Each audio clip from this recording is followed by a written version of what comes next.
Thank you, Mr. Chairman. Madam Undersecretary, it is known that Hezbollah uses a range of illicit activities around the globe, from corruption to money laundering. It has been U.S. policy to weaken Hezbollah because of its engagement in terrorism. Do you believe we are doing enough to ensure Hezbollah does not have the financial resources to engage in terrorism? Well, thank you for that question. Hezbollah is a big area of focus for us. This past February, we actually designated an IRGC Quds Force entity in connection and that had relationships with Hezbollah. We're very focused on it in our Iran strategy.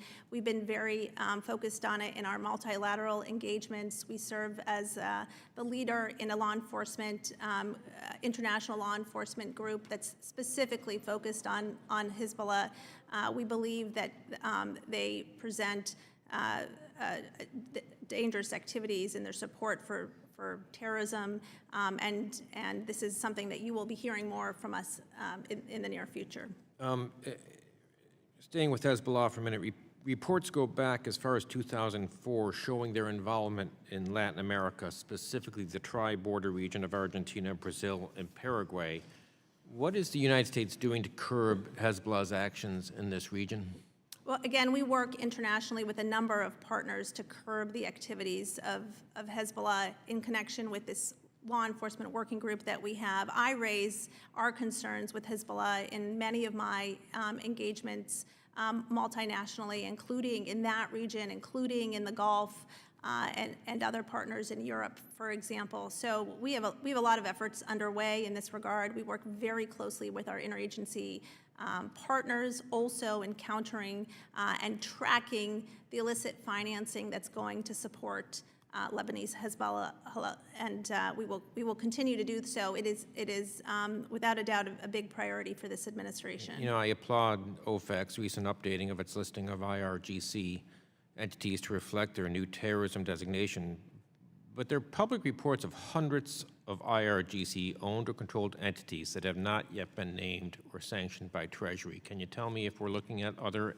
entities? We're always looking at entities, and again, in the last 10 months, in addition to designating the IRGC under 13224, we've also designated more than 70 individuals and entities in connection with the IRGC's efforts. It's a big area of focus for us. Again, it's something that I discuss with my partners overseas as well. I think that we need to take, that the world needs to take much more aggressive action to counter the malign behavior of the IRGC and the IRGC Quds Force, and we're very focused on doing so. We at the same time, we have to make sure that we're intelligence driven. So what I am constantly focused on is making sure that we're going against targets where we can have the greatest strategic impact. And so just for example, in the last 4 months, we have, since I've been here, we have targeted entities and individuals in connection with their proliferation efforts, in connection with their ballistic missile development, and you will continue to see more of that coming from us. Yeah, the remainder of my time, I want to talk about another issue that is not specifically called out in your written testimony, and I'm going to be doing a lot of follow-up with you on this issue. And it has to do with the epidemic of heroin in our country.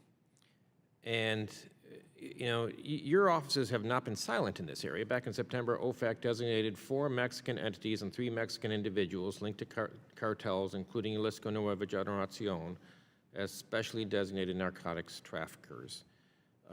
64,000 people we lost in 2016, 52,000 people in 2015. Of the people we lost in 2016, we're estimated that 15,000 are from heroin. Most, if not all, of the heroin we have in this country is coming from Mexico. If there was ever an issue that these two countries need to be working together on, it's smashing these cartels. And 130,000 people south of the border have been slaughtered by these cartels. And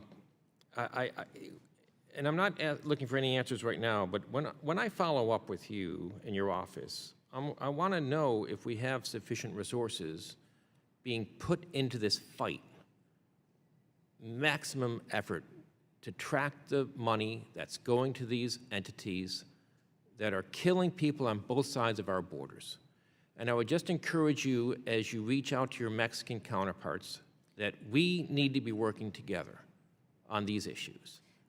If I can just quickly address, I share your concerns about the opioid epidemic, and as you may know, this has also been a big focus for the president, who recently made a big announcement with respect to our escalating our efforts against the opioid crisis. We do work closely with our Mexican counterparts on these narcotics trafficking regimes, and I'd be happy to come in and talk to you in some more detail about what some of the efforts that we've been undertaken. We've taken, I can tell you that we have an entire team that's very focused on using our authorities to designate narcotics traffickers. It's a big concern for us. I know it's a big concern for you, and I look forward to working with you on it. Thank you. The gentleman's time has expired.